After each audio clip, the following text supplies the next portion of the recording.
வண்டியோட பேப்பர்ஸை காட்டுங்க. சரி, நீ போகலாம்.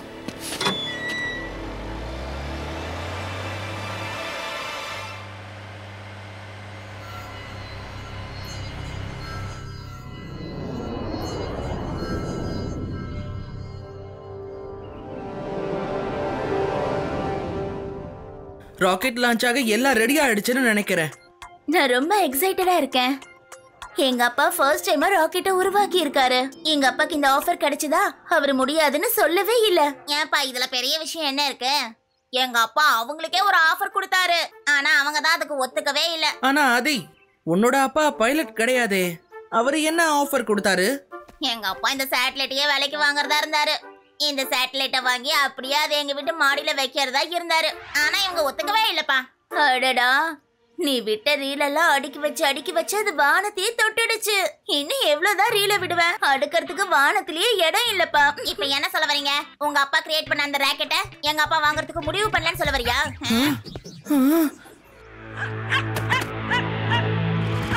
ஹலோ பசங்களா, சிவா, இன்டெலிஜென்ட்ல இருந்து எனக்கு ஒரு நியூஸ் வந்திருக்கு.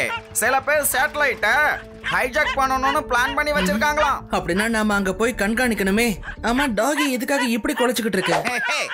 தேங்க்யூ சிவா, நீ என் மனசுல இருக்கிற விஷயங்களை எவ்வளவு கணக்கச்சிதமா புரிஞ்சுக்கிற. என்னாச்சு டாகி, ஏன் அப்படி குலைச்சுக்கிட்டே இருக்க?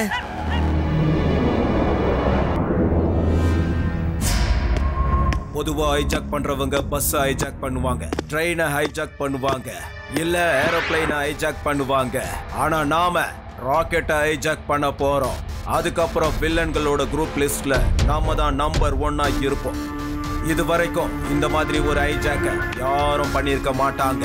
ஆனா பாஸ், நீங்க ராக்கெட்டை ஹைஜாக் பண்ணி அப்படி என்னதான் பண்ண போறீங்க? ராக்கெட் நமக்கு முக்கியம் கிடையாது, அதுக்குள்ள இருக்கிற சேட்டலைட் தான் நமக்கு ரொம்ப ரொம்ப முக்கியம். நாம முதல்ல ராக்கெட்டை ஹைஜாக் பண்ணலாம்.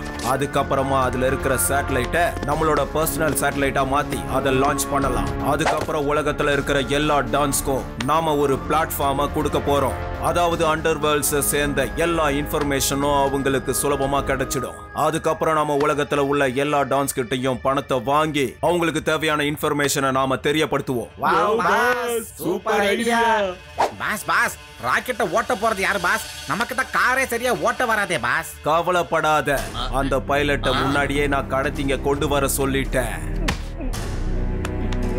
பாட்டை கிளப்பிட்டீங்க பாஸ். இந்த மாதிரி ஒரு ஹைஜாக் இது வரைக்கும் யாருமே பண்ணிருக்க மாட்டாங்க. போங்க. உங்க பாஸ் எல்லாரையும் விட ரொம்ப வித்தியாசமா தான் எப்பவும் யோசிப்பான். ஆலியா, தாலியா, டாலியா, சாலியா, கீழே போயிட்டு செக்யூரிட்டிலாம் எப்படி இருக்குன்னு பாத்துட்டு வாங்க. போங்க.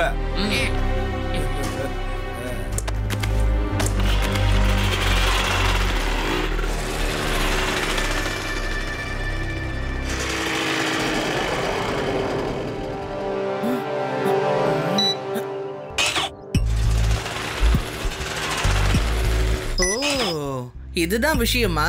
லட்டு சிங் சார், கீழே கொகைக்கு பக்கத்துல இருந்து இப்பதான் 4-5 ரவுண்டிங்க வண்டியில போனாங்க. டாகியும் அவங்கள பார்த்து தான் குலைச்சிருக்கு. நீங்க இப்போ ரோட் வழியா அந்த இடத்துக்கு போங்க, நான் அந்த பக்கமா வந்துடுறேன். Okay Siva, okay.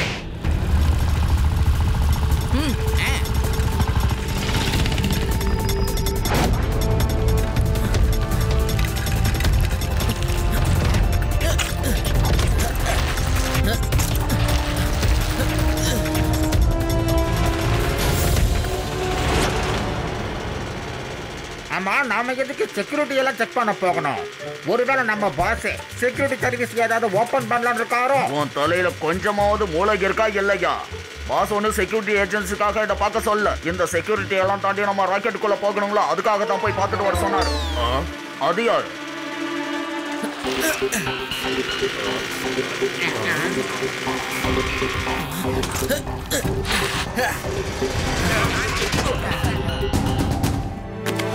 என்னப்பா தம்பி, எதுக்காக நடு ரோட்ல நிக்கிற?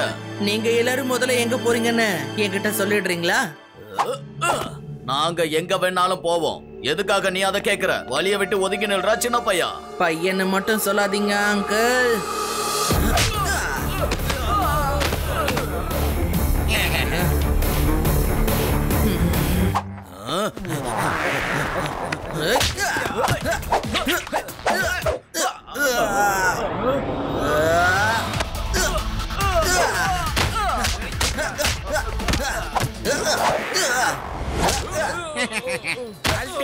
ஆகாசாமி ஆகாசாமி அடிச்சு துவச்சு பின்னிட்டீங்க போங்க நீங்க. என்னடா நாங்க அடி வாங்குறத பார்த்து நீ கை தட்டுற? அவனை போய் அடி. என்னது நான் போய் அடிக்கணுமா? பயப்படாதீங்க அங்கிள், உங்களை பார்த்தா ரொம்ப புத்திசாலி மாதிரி இருக்கு. நான் இவங்களை அடிக்கிறேன், நீங்க இவங்களை கயிறால கட்டிடுங்க, சரியா? இந்த கயிறை பிடிச்சுக்கோங்க. ரெடியா இருங்க அங்கிள்.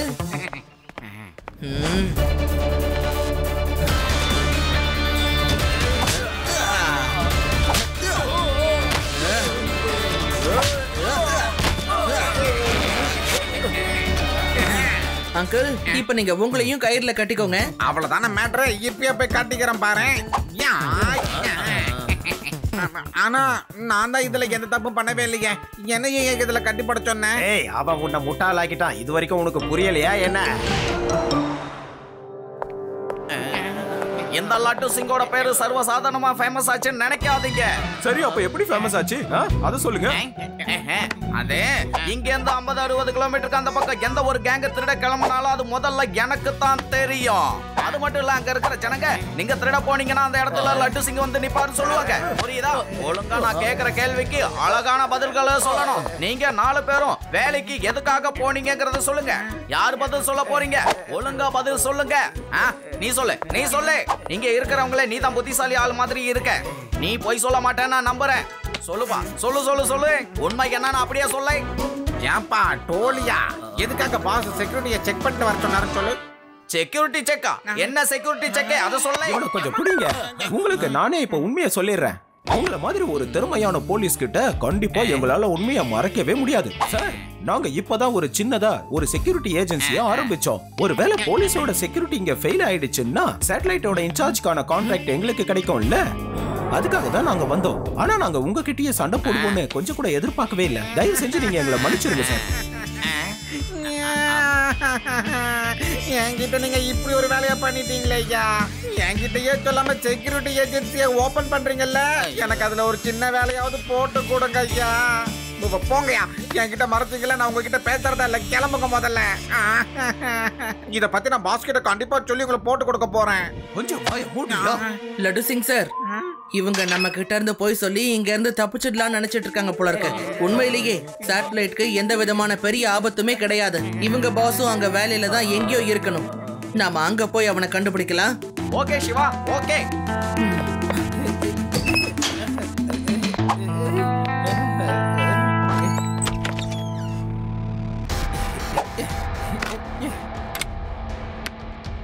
ஹலோ பாஸ், நாங்க இப்போ ஜெயில இருக்கோம். எங்களை புடிச்சு அடின்னு அடிச்சு ஜெயில புடிச்சு போட்டுட்டாங்க பாஸ். இப்போ என்ன பண்றது பாஸ்? உங்க 4 பேரையும் அடிச்சாங்களா? எத்தனை பேர் சேர்ந்து உங்களை அடிச்சாங்க பாஸ்? ஒரே ஒரு சின்ன பையன் எங்களை பெரிய ஆள் மாதிரி அடிச்சான். எங்களை லாக்அப்ல போட்டுட்டு உங்களை தேடி கண்டுபிடிக்கிறதுக்காக அவன் அங்க போலீஸோட வந்துகிட்டு இருக்கான். ஒரு சின்ன பையனா? அப்ப அவன் சாதாரண பையனா இருக்க மாட்டான். அவன் கண்டிப்பா சிவாவா தான் இருப்பான். அந்த சின்ன பையன் திரும்பவும் என் வாழ்க்கையில பிரச்சனையா வந்திருக்கானா? ஆனா இந்த தடவை அவனோட விளையாட்டை நான் முடிக்காம விடவே மாட்டேன். வரட்டும், நான் பாத்துக்கிறேன்.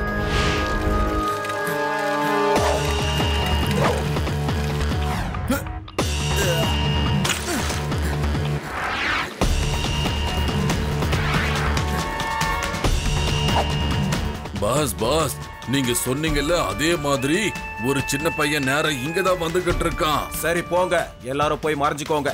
அவனை நிம்மதியா உள்ள வரவிடுங்க. அதுக்கப்புறமா நான் என் விளையாட்டை ஆரம்பிக்கிறேன்.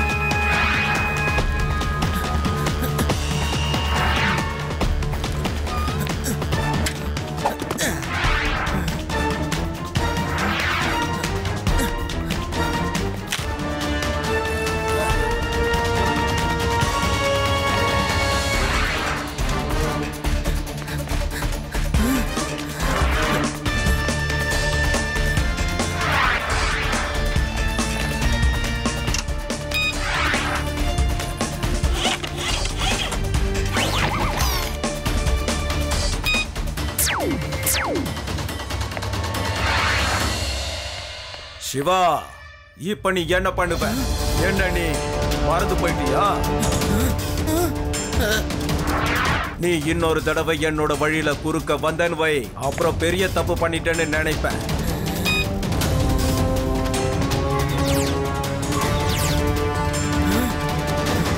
இந்த லேசர் லைன்ஸ் இப்போ இன்விசிபிளா மாறிடுச்சு.